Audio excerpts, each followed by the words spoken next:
الحمدللہ رب العالمین والصلاة والسلام علی نبیہ الکریم اما بعد ان عدۃ الشہور عند اللہ 12 شہرا فی کتاب اللہ۔ معزز سامعین کرام، دین ایک مکمل ہے۔ نبی علیہ الصلوۃ والسلام جو دے کے گئے وہ اکمل دین ہے، اب بھی مکمل ہے اور قیامت تک مکمل رہے گا۔ اہل ایمان کے لیے وہ کافی تھا، ہے اور انشاءاللہ کافی رہے گا۔ اس لیے ہمیں یہ بات یاد رہے کہ کوئی بھی کام کرنا ہے تو اگر ہم اس کا اجر اللہ سے پانا چاہتے ہیں اور اس کو ضائع ہونے سے بچانا چاہتے ہیں تو ہمیں سب سے پہلے یہ دیکھنا چاہیے کہ یہ عمل سنت سے ثابت ہے تو بڑے شوق سے کیجیے، اور اگر وہ عمل سنت سے ثابت نہیں ہے، چاہے وہ کتنا بڑا ہی کیوں نہ ہو، تو اس کی کوئی بھی حیثیت نہیں ہے اور وہ نیکی نہیں بن سکتا ہے۔ اسی طرح محرم الحرام میں اس میں بہت سارے ایسے کام ہیں جو شریعت میں موجود نہیں ہیں، کرتے ہیں، اور بہت سارے ایسے کام ہیں جو شریعت نے ہمیں بتلائے ہیں جس سے ہم ناواقف ہیں۔ باعث ضرورت اس بات کی ہے کہ ہم دین قرآن و سنت کو پڑھیں اور اس کے موافق چلیں۔ بالاختصار محرم کا مہینہ گزر رہا ہے، آپ کے سامنے اس کے حوالے سے چند ایک انتہائی اہم گزارشات رکھنا چاہ رہا ہوں کہ یہ ایک عظیم مہینوں میں سے مہینہ ہے۔ اسلامی مہینے کا آغاز اس سے ہوتا ہے، حرمت والے مہینوں میں سے یہ ہے۔ ذوالحجہ ہے، محرم ہے، اسی طرح ذوالقعدہ ہے، رجب ہے، یہ 4 مہینے حرمت والے ہیں، ان کو آگے پیچھے انسان نہیں کر سکتا، یہ اللہ کی طرف سے مقرر کردہ ہیں۔ اور اسی طرح نبی کریم صلی اللہ علیہ وسلم سے اس مہینے کی عظمت اور شان کے بارے میں سوال ہوا تو آپ علیہ الصلوۃ والسلام نے فرمایا رمضان کے بعد سب سے زیادہ پسندیدہ روزے جو اللہ کے ہیں وہ شہر اللہ المحرم، اللہ کے مہینے محرم کے روزے۔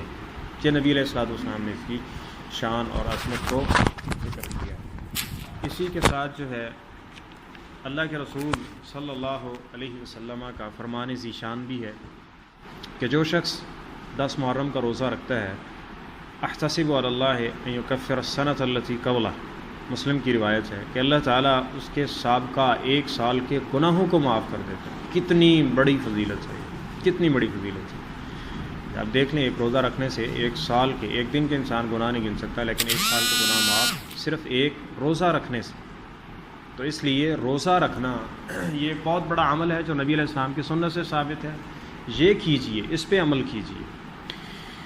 اور نبی علیہ الصلوۃ والسلام نے فرمایا یہودیوں کے ساتھ مشابہت مت کیجئے، تو آپ علیہ الصلوۃ والسلام نے اس کے ساتھ 9 کا روزہ بھی رکھا۔ تو اس کا مطلب یہ ہوا کہ 10 کا روزہ آپ رکھیں گے تو یہ یہودی بھی رکھتے تھے، اس کے رکھنے سے آپ کو 1 سال کا ثواب ملے گا۔ اب یہودیوں سے مشابہت سے بچنے کے لیے ضروری ہے کہ آپ 9 کا روزہ بھی رکھیں تاکہ ثواب کامل ہو سکے۔ یہ عمل وہ تھے جو مسنون ہیں، اس مہینے میں کیے جانے چاہیے۔ اب آتے ہیں ان اعمال کی طرف جو مسنون نہیں ہیں لیکن آج وہ اس طرح لگتے ہیں جس طرح کہ گویا کہ وہ فرض ہیں۔ تو اس میں اللہ تعالیٰ نے سب سے پہلے ہم دیکھیں گے کہ اس مہینے کو سوگ کا مہینہ کہا جاتا ہے، جبکہ ایسا بالکل بھی نہیں ہے، اور اس کی نسبت سیدنا حسین رضی اللہ تعالیٰ عنہ کی شہادت کی طرف کی جاتی ہے۔ اب دیکھیں، اگر سیدنا حسین رضی اللہ عنہ کی شہادت کی وجہ سے یہ غم کا مہینہ ہے تو سوال یہ ہے کہ سیدنا فاطمہ رضی اللہ تعالیٰ عنہ، سیدہ فاطمہ اس دنیا سے گئی ہیں، تو کیا ان کے وفات والے مہینے کو سوگ کا مہینہ منایا جاتا ہے؟ بالکل نہیں ہے۔ حضرت علی جو ان کے شیر خدا رضی اللہ تعالیٰ عنہ، حضرت حسین رضی اللہ عنہ کے والد محترم ہیں، ان کی شہادت کے مہینے کو جو ہے وہ سوگ کا مہینہ قرار نہیں دیا جاتا۔ تو اس کا مطلب ہے یہ کفار کی بہت بڑی سازش ہے جو چل چکی ہے۔ اور اس کے ساتھ اس مہینے میں خاص طور پہ ماتم بھی کیا جاتا ہے، سینہ کو بھی کی جاتی ہے، گریبان چاک کیے جاتے ہیں، اور اسی طرح چارپائیوں کو الٹا دیا جاتا ہے، جوتا نہیں پہنتے ہیں لوگ۔ اللہ تعالیٰ کیا فرماتے ہیں؟ فَلَا تَظْلِمُوا فِيهِنَّ أَنفُسَكُمْ، ان میں اپنی جانوں پہ ظلم نہ کرو۔ مطلب یہ ہے کہ کسی دوسرے پر ظلم و زیادتی کرو گے تو دنیاوی تھوڑا سا فائدہ تمہیں مل سکتا ہے، لیکن تم نے اپنے آپ کو گھاٹے میں ڈال دیا، نقصان میں ڈال دیا۔ لیکن اگر ہم ان صورت کو دیکھیں، جوتا اتار دیا ہے، چارپائی الٹی کر دی ہے، یا ماتم کر رہے ہیں، زنجیر زنی کر رہے ہیں، سینہ کو بھی کر رہے ہیں، گریبان پھاڑ رہے ہیں، تو یہ اس سے بھی زیادہ بڑا ظلم ہے، کیونکہ پہلا ظلم دوسرے کے ساتھ تھا، دنیا میں اس کا نفع تھا لیکن آخرت میں گھاٹا ہے۔ اس ماتم کے اندر اور ان چیزوں کے اندر دنیاوی گھاٹا بھی ہے اور ساتھ اخروی گھاٹا بھی ہے، تو اس لیے یہ جائز نہیں ہے۔ اسی طرح قبروں میں اس کے قبرستان جاتے ہیں لوگ بڑے اہتمام کے ساتھ اور قبروں کے اوپر لپائی کرتے ہیں، دیگر اس طرح کے، تو یہ چیزیں بھی ثابت نہیں ہیں۔ قبرستان آپ کسی بھی مہینے جا سکتے ہیں، اور جا کے قبرستان میں اگر کہیں پہ کوئی ضرورت کے تحت آپ کی چیز ہے تو اس کو درست بھی کر سکتے ہیں۔ اس طرح اس میں بڑی شرینیاں بانٹی جاتی ہیں جس کا اسلام کے ساتھ کوئی تعلق نہیں ہے، سبیلیں لگائی جاتی ہیں، یہ نظر اللہ ہے، نیاز فلاں ہے، تو یہ بات ذہن میں رکھ لیں، نظر اور نیاز صرف اللہ کے لیے خاص ہے۔ ان صلاتی و نسکی و محیایا و مماتی للہ رب العالمین، کسی دوسرے کے نام کی نظر و نیاز نہیں دی جا سکتی ہے، اور اگر کسی دوسرے کی طرف اس کی نسبت کی جائے گی تو یہ شرک ہے، اور شرک انسان کو جہنم کی طرف لے جاتا ہے، جس کے بارے میں اللہ کہتے ہیں میں سب گناہوں کو معاف کر سکتا ہوں لیکن شرک اتنا بڑا گناہ ہے کہ یہ معاف نہیں ہو سکے گا۔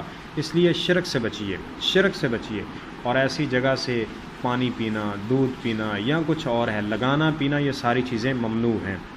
اور اسی طرح اس میں سیاہ لباس پہنا جاتا ہے تو اس کو ثوب کی طرف اشارہ کیا جاتا ہے، جبکہ سیاہ لباس آپ پہن سکتے ہیں، لیکن اس خاص مہینے کی نسبت سے، خاص دنوں کی نسبت سے ایسا کرنا بالکل جائز نہیں ہے۔ اور اس میں آخری بات جو سب سے اہم ہے وہ یہ ہے کہ ہر وہ کام جو اہل بدعت کی خاص وصف بن جائے وہ اہل ایمان کے لیے کرنا جائز نہیں ہے۔ مثلا ان محرم کے مہینوں میں کوئی یہ کام کرتا ہے تو یہ اہل بدعت کی ایک خاص علامت ہے، تو نبی علیہ السلام نے فرمایا من تشبہ بقوم فہو منہم، جو ان کی مشابہت کرتا ہے وہ انہی میں سے ہوگا۔ اگر ان دنوں میں کوئی خاص لباس ان کا ہے تو وہ ہمیں نہیں پہننا چاہیے۔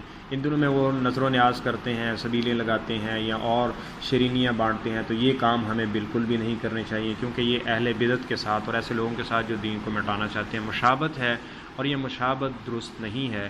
اس لیے ان کاموں سے بھی بچنا چاہیے اور ہمیں قرآن و سنت کو دیکھنا چاہیے۔ اور یہ بات بھی یاد رکھیں، دیکھیں ہم بدعات و خرافات کی طرف تو اس وقت جائیں جب قرآن و سنت والے اعمال کر کر کے ہم سے مکمل ہو گئے ہوں، اور ابھی ہمارے پاس وقت باقی ہو تو ہم دیکھیں کوئی اور بدعت ایجاد کر لیں یا کوئی اور کام ایجاد کر لیں تاکہ ہمارا ٹائم اس میں سسپینڈ ہو سکے۔